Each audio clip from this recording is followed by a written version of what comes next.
আমি কিছুই বলবো না, আমি জাস্ট আমাদের প্রথম পর্বের সমাপনী করবেন শুভেচ্ছা বক্তব্য জানিয়ে আমাদের সহকর্মী তরিক চৌধুরী। ওনার শুভেচ্ছা বক্তব্যের মাধ্যমে আমাদের প্রথম পর্ব সমাপ্ত হবে। তারপর আমাদের মূল পর্ব যে সাংস্কৃতিক অনুষ্ঠান, সেটার পরিচালনা থাকবেন সুব্রত পাল, স্বপন অধিকারী, গোপাল দাস এবং সমস্ত অনুষ্ঠান উপস্থাপনা করবেন প্রতিমা সুমি ও সুব্রত পাল। Thank you. আমি অনুরোধ করবো শুভেচ্ছা বক্তব্য রাখার জন্য তরিক চৌধুরী দাদাকে।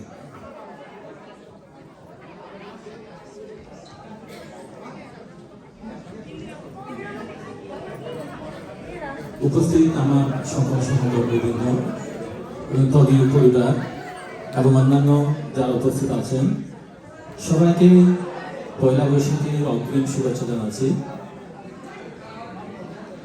আসলে এখানে শুভেচ্ছা বলতে দেবার মতো কিছু নেই, কারণ আমরা সবাই সহকর্মী, আমরা সবাই সম্পর্কে জানি। শুধু আমি আমাদের এই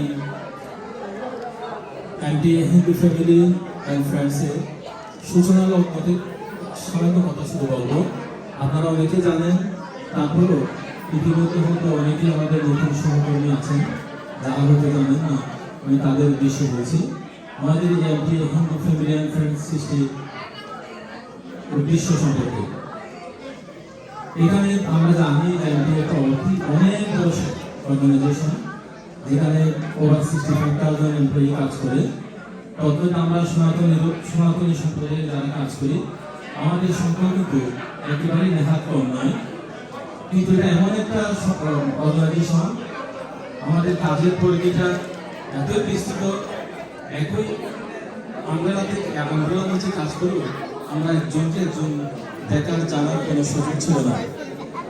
তারই প্রেক্ষিতে আমরা কয়েকজন চিন্তা করেছিলাম যে আমরা যারা হিন্দুরা কাজ করি, আমাদের ভিতরে কিভাবে একটা পরিচিতির বন্ধন করা যায়। হয়তো দেখা যায় আমরা কোনো পুজোতে গেছি, আমার পাশে একজন আমার সহকর্মী বসে আছেন, অথচ আমি চিনি না। সেই প্রেক্ষিতে আমরা কয়েকজন প্রথম উদ্যোগ নিয়ে এই গ্রুপটা করেছিলাম, যাতে আমাদের ভিতরে একটা পরিচিতি এবং আমাদের একটা পারিবারিক বন্ধন করা যায়।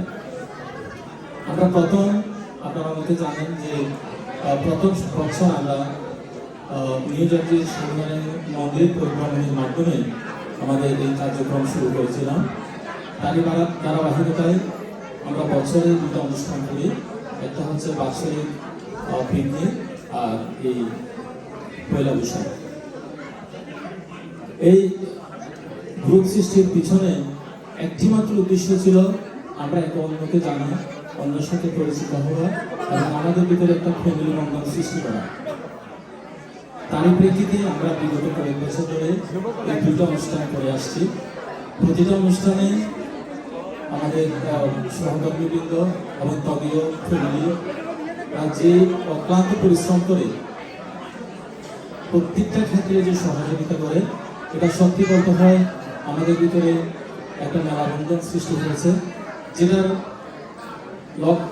আমরা দেখতে পাই যে আজকে পিঠোৎসবে, এই পিঠোৎসবে আসলে এটা কোনো ম্যান্ডেটরি ছিল না, স্বপ্রণোদিত হলে যারা আজকে এই রকমারি পিঠা এনেছেন, এটা দ্বারা আমরা বুঝতে পারি আসলে আমরা সবাই আন্তরিকভাবে চাই আমরা এক অন্যকে চিনি, এক অন্যের সাথে আমরা একটা মিলনবন্ধনে আবদ্ধ হই।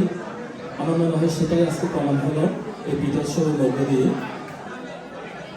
এছাড়া যারা যারা আজকে এই অনুষ্ঠান আয়োজনে অক্লান্ত পরিশ্রম করেছেন, বিশেষ করে আমাদের দীপঙ্কর তাকে অবশ্যই ধন্যবাদ দিতে হয়।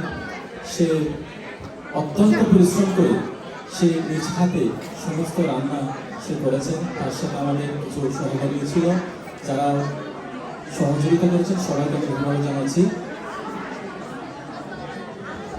আমাদের উপস্থিত সবাইকে আবারও আমি ধন্যবাদ জানাচ্ছি। আসলে আমাদের সময় একেবারেই সংকীর্ণ, যার ফলে বেশি কথা বলার আমার সুযোগ নেই।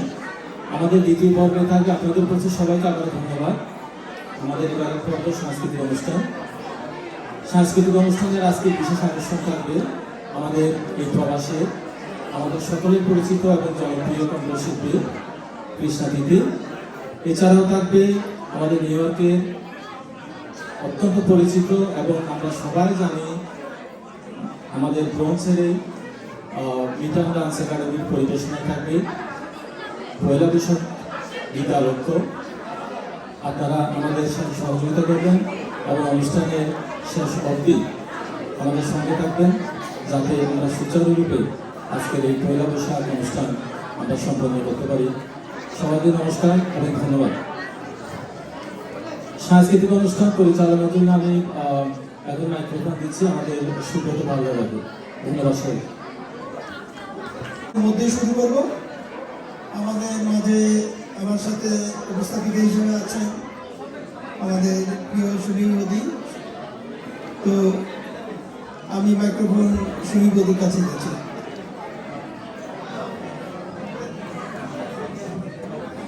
শুভ সন্ধ্যা, সবাইকে নববর্ষের শুভেচ্ছা, অগ্রিম নববর্ষের শুভেচ্ছা। এবং আজকে অনুষ্ঠান যারা আয়োজন করেছেন, যারা কঠোর পরিশ্রম করেছেন আজকে অনুষ্ঠানটিকে সফলভাবে করবার জন্য, তাদের সবাইকে অনেক অনেক অনেক ধন্যবাদ। এবং বিশেষ করে বৌদিদের ধন্যবাদ, যারা এত মজার মজার পিঠে নিয়ে এসেছেন। আমি এখনো খেয়ে যাচ্ছি। তাদের সবাইকে অনেক অনেক ধন্যবাদ, কারণ আমি জানি এখানে সবাই অনেক ব্যস্ত থাকে।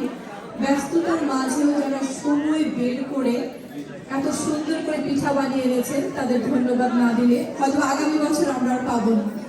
তো সবাইকে অনেক অনেক ধন্যবাদ। আশা করি ভবিষ্যতে আপনারা এভাবেই পিঠা বানিয়ে যাবেন এবং আমরা খেয়ে আনন্দিত হব। প্রথমে আছে একটি দলীয় সঙ্গীত, এবং দলীয় সঙ্গীতটি যারা করছেন তারা হলো মৌসুমী সাহা, সোমা কর, বিথি রায়, অপর্ণা দাস, গীতারানী বিশ্বাস, ইন্দিরা, ইতি রায়।